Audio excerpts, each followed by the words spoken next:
Bienvenidos a Colombia sin Fronteras, el programa sobre las relaciones de Colombia con el mundo y sobre la situación de los colombianos en el exterior. Hoy profundizaremos el tema de la globalización con el representante Jaime Buenahora. ¿Cómo está, representante? Muy bien, Jairo, un saludo para usted y para los televidentes. Representante por los colombianos en el exterior, usted pues es un académico, dirige una maestría en una universidad de Estados Unidos, una maestría en Diplomacia y Relaciones Internacionales. Siguiendo con el tema de la globalización, representante, háblenos cuál es la relación entre globalización, historia, cultura y religión. Bueno, Jairo, ese es un tema amplísimo que da para todo un curso durante 1 o 2 semestres, pero en breve, desde luego hay una relación muy importante y quisiera hacer énfasis en la relación que existe entre capitalismo y cristianismo. Siempre me ha parecido tremendamente paradójico que el desarrollo del capitalismo se hubiera encarnado en la civilización cristiana. Y lamentable, porque los valores cristianos nos obligan a la solidaridad, a no ser consumistas, a entender que el Dios no es el dinero, sino todo lo contrario, a ser generosos con el semejante. Y el comienzo es muy triste, porque lo que cambia el mundo y lo que diríamos constituye raíces para el capitalismo, pues derivan del descubrimiento de América. La conquista se hizo con el evangelio y la espada, es decir, el cristianismo sembrando su fe, pero con la espada subyugando, maltratando, prácticamente desarrollando un genocidio. Nosotros no podemos olvidar que más de 45 millones de indígenas desde México hasta la Patagonia murieron en el proceso de conquista y colonización. Y todo eso se traduce en un robo, en un saqueo de esos cristianos europeos que llegan, que debieran tener unos valores distintos, en la medida en que el oro, la plata y todos los metales preciosos fluyen hacia Europa, construyendo la prosperidad de Europa a expensas de las bases de nuestra miseria, que es lo que hoy explica en parte el subdesarrollo. Entonces, ese primer comercio interoceánico que dominan esos cristianos europeos, repito, establece raíces para que después, cuando entran Inglaterra y Francia a las Américas, sobre todo en Norteamérica, pues se consolide más todavía el proceso. Viene luego la Revolución Industrial, también en Inglaterra, como líder de ese proceso, cristiana, anglicana, pero cristiana, y luego domina el mundo, y domina el mundo a través de subyugar, maltratar, por ejemplo, a la gente en la India, a gente en África, a gente en todas partes. Es que el mundo cristiano, por ejemplo, es el responsable del holocausto de la negritud africana a través de la esclavitud durante más de 250 años. Entonces yo veo una gran paradoja entre ese consumismo como Dios, que está construido sobre las bases del cristianismo, y lo que realmente esa religión que profesamos, tan hermosa, tiene en cuanto a valores. Me parece lamentable y por eso respeto profundamente los mensajes del Papa Francisco I en el sentido económico. Y la teología de la liberación de alguna manera se rebeló ante esta situación que usted describe. Desde luego, la teología de la liberación que surge en los años 60 en América Latina, fundamental, como la predicó Albert Cámara en Brasil, o por ejemplo el cura Gutiérrez en Perú, o entre nosotros Camilo Torres, o los jesuitas Ernesto Cardenal y Descoto en Nicaragua, en fin. Hubo muchísimos sacerdotes valiosos y creo que lo que querían mostrarle al mundo era precisamente eso. El Evangelio nos dice una cosa completamente distinta, comportémonos de manera diferente. Pero bueno, lamentablemente no toda la iglesia piensa así. En la iglesia también hay contradicciones, se trata de seres humanos y por fortuna hoy, repito, tenemos un sumo pontífice que creo que entiende esa paradoja que existe entre capitalismo, que se encarna en la mayor parte de donde está sentada la cultura cristiana, y por eso dice lo que dice. Esta situación que usted nos explica de Occidente, ¿cuáles diferencias tiene con la China? Pues las diferencias son inmensas porque la China es mayoritariamente budista, así tenga un sistema comunista, pues la fe y las creencias no se han acabado, y el budismo no hace del ser humano un ser consumista, todo lo contrario. Y lo mismo diríamos de algunas religiones que se practican en la India. Pero en la China lo que uno nota es una organización de Estado fuerte, desde luego dictatorial en lo político, con un enfoque económico muy claro hacia los 30, 40 o 50 años por venir. Y aprendieron a hacer de todo. Y creo que los chinos tienen que hacerle un gran homenaje a Deng Xiaoping, y el mundo tiene que aprender de él, porque Deng Xiaoping a finales de los 70 entendió que para que la China saliera adelante tenía que aprender tecnología, aprender el saber, el know-how, y por eso restablecieron relaciones con los Estados Unidos y aprendieron a hacer absolutamente todo, lo copiaron todo. Y déjeme decirle, por ejemplo, que cualquier viaducto o la idea de un tren o de un metro, pues los primeros 2 o 3 kilómetros los hace tecnología extranjera, pero el resto lo aprendieron a hacer ellos. Y entonces hoy son productores y vendedores para el mundo, pero no son consumidores. ¿Eso qué significa? En las relaciones, por ejemplo, entre la China y Estados Unidos, el problema mayor es ese. Los Estados Unidos quisieran que los 1.300 millones de chinos fueran como los latinoamericanos, absolutamente consumidores. Y los chinos no lo son. Entonces, al no serlo y vender tanto, lo que generan es un gran ahorro. Por eso le pueden prestar dinero a los Estados Unidos. Ese es un problema crucial. La China entró a la Organización Mundial del Comercio y desde luego abre compuertas, pero no para poner su pueblo al servicio del consumismo, sino porque ve que puede negociar mejor. Ese es un punto crucial, repito, en las relaciones entre las dos primeras economías del mundo. Y en cambio, ¿qué nos ocurre a nosotros? Representante, discúlpeme, lo que nos quiere decir sobre el tema ya de la globalización y Latinoamérica, después del primer corte de mensajes institucionales. Ya volvemos en Colombia sin fronteras.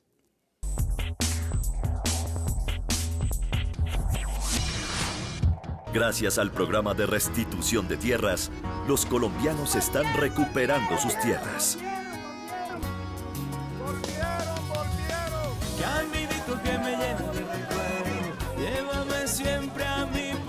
José, bienvenido. Antes la propiedad de la tierra la decidían los grupos armados al margen de la ley. Ahora lo hacen los jueces. Cientos de miles de hectáreas restituidas. El primer paso para la paz. Restituir la tierra. Todos por un nuevo país.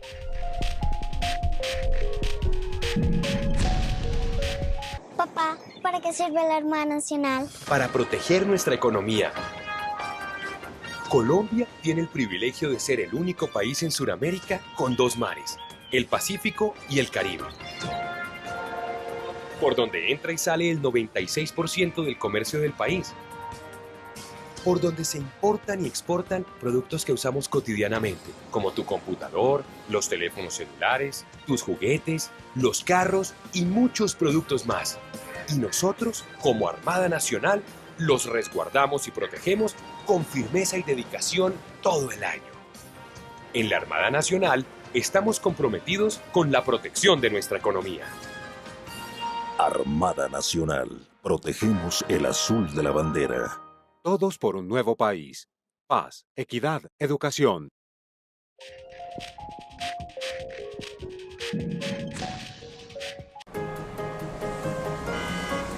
Bueno, los papeles. Con gusto. ¿Usted no sabe quién soy yo? No, no sé. Yo soy la Auditoría Fiscal ante la Contraloría de Bogotá. ¿Auditor fiscal? Vigilamos la gestión de la Contraloría de Bogotá. Bogotanos, vigilemos. Auditoría Fiscal ante la Contraloría de Bogotá.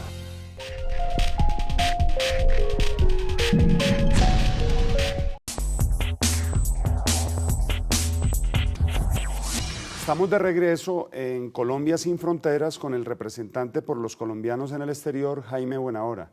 Representante, háblenos de la relación de la globalización y Latinoamérica con respecto a temas como la religión, la cultura en general. Sí, mire, Jairo, hablaba de la China y tengamos en cuenta que los Estados Unidos más o menos le venden a la China alrededor de 220.000 millones de dólares año.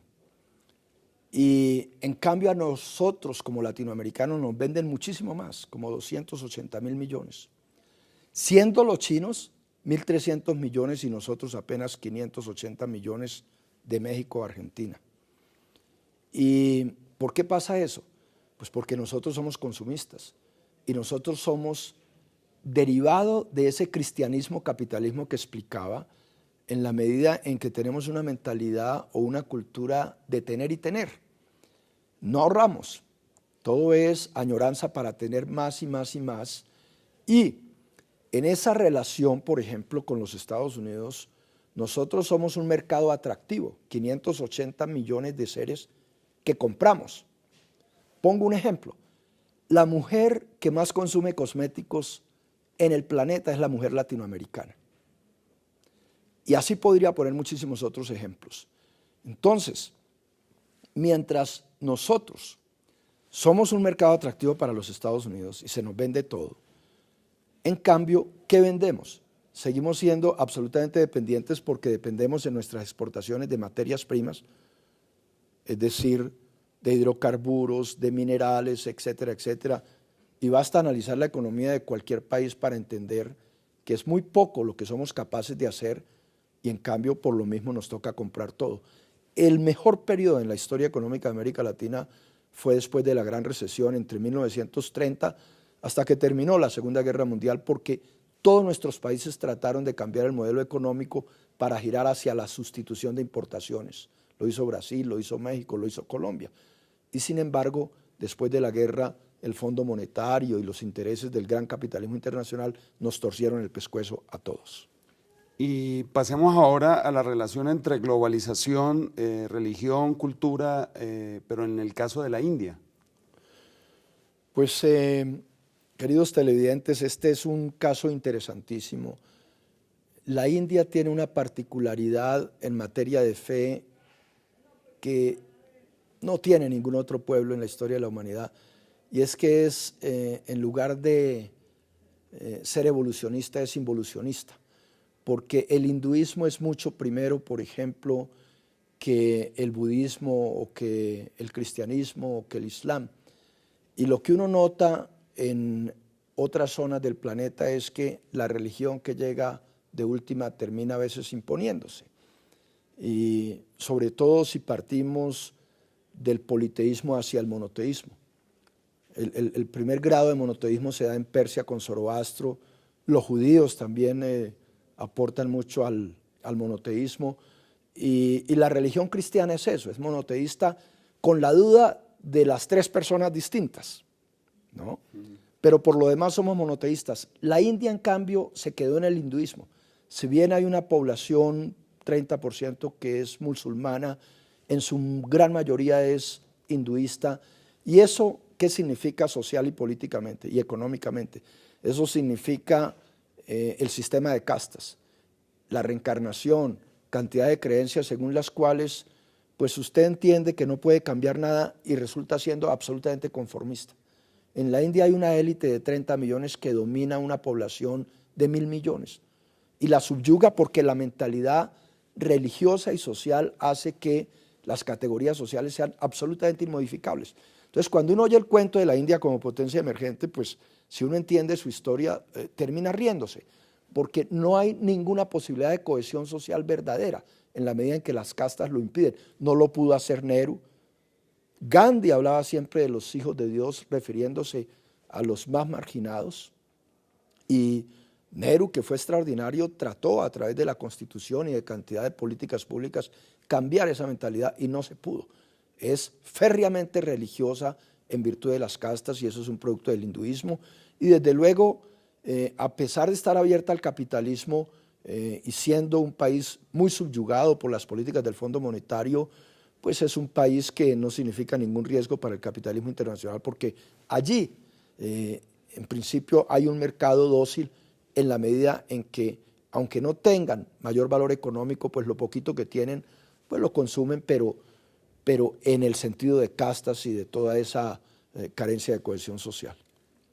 Representante, personas de nuestra audiencia me han dicho, hombre, sí, pues hay diferencias culturales muy importantes entre la India, la China, Estados Unidos, bueno, pero todo el mundo está pegado del celular, del teléfono celular, ¿eso qué significa?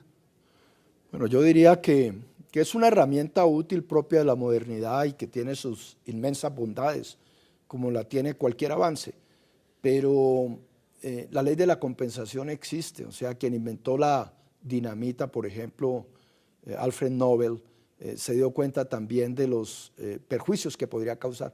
Lo propio le ocurrió a quienes inventaron la bomba atómica.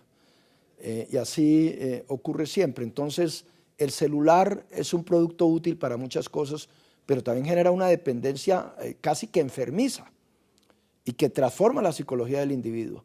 Uno se siente casi que sin pies y manos en el momento en que no tiene el celular, pero le ocurre eso porque los demás están en esa misma condición. Entonces, eso pasa con la modernidad y yo creo que uno tiene que estar muy centrado para hacer uso del tiempo, que es el único recurso no renovable que realmente tenemos porque cada vez nos aproximamos más hacia la muerte. Y otra cosa, pues que nuestra audiencia se pregunta es, ¿la globalización tiene reversa o no? Pero hablemos de esto después del segundo corte de mensajes institucionales. Ya volvemos en Colombia sin fronteras.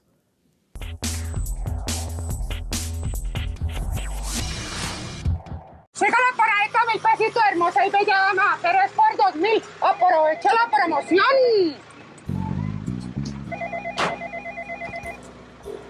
Mega Televisión Stream, muy buenas tardes.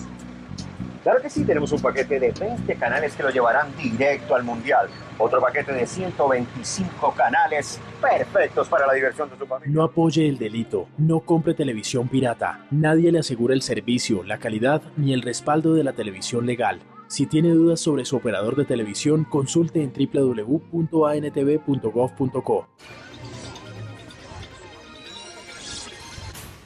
En todos los rincones del país existen jóvenes que quieren ser profesionales. Por ello, el ICETEX ideó la manera de estar lo más cerca posible de ellos. Oficinas móviles ICETEX, las cuales harán un tour por diferentes regiones del país. Recorreremos todos los rincones de la nación para que ningún colombiano se quede sin conocer las posibilidades que tiene de acceder a la educación superior. Asesorando e informando a jóvenes para que cada vez sea menor la barrera entre sus sueños de estudio y su realidad profesional. Estaremos en más de 390 municipios y ciudades de Colombia, llegando a cerca de 150,000 jóvenes. Ingresa a www.icetex.gov.co y conoce las rutas de nuestras oficinas móviles, porque tú eliges cómo transformar tu vida.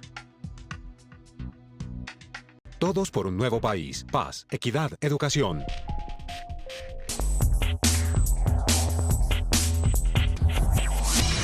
Estamos de regreso en Colombia sin fronteras. Representante Jaime Buenahora.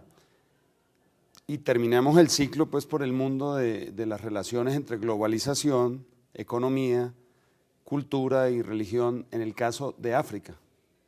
Bueno, África es un caso lamentable que debiera despertar mucha mayor solidaridad de parte del resto del mundo y sobre todo de los países ricos e industrializados, porque el gran responsable de la pobreza africana no es otro que Europa, los distintos países europeos. Y esto tiene dos etapas o tres etapas que puedo rápidamente explicar. En primer lugar, el gran holocausto que comenté relacionado con la negritud a través de la esclavitud. Eso fue espantoso. Y ese es un crimen cristiano.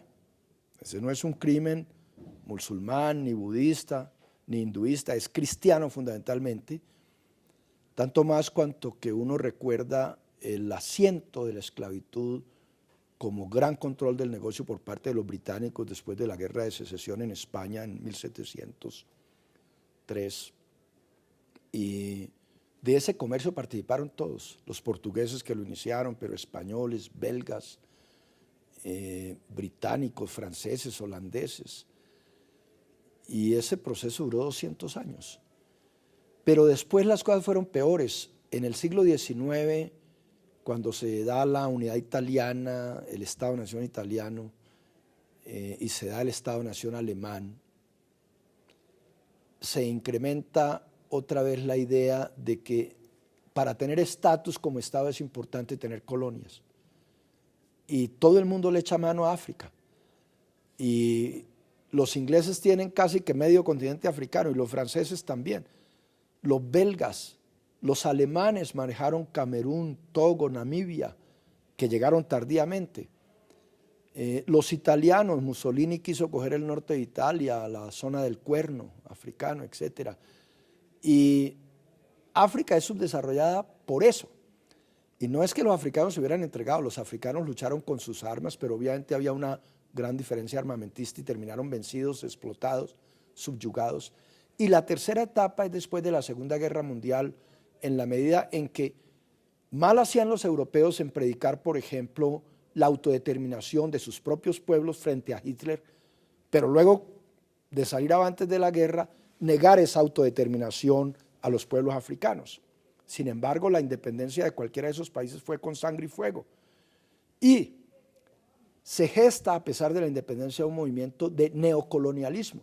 Y hoy en día uno tiene que entender que parte de África depende de la economía de Francia y parte de África depende de la economía británica, y por eso el Commonwealth de los británicos con los países africanos. Entonces, ¿qué hicieron los Estados Unidos?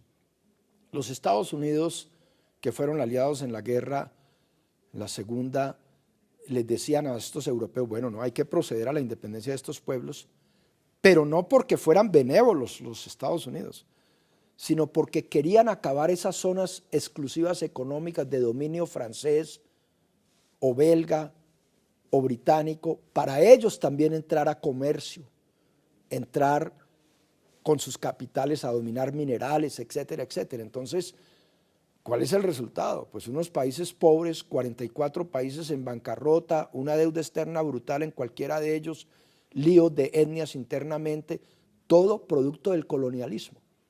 Ese es el resultado de África y esa es su visión lamentable.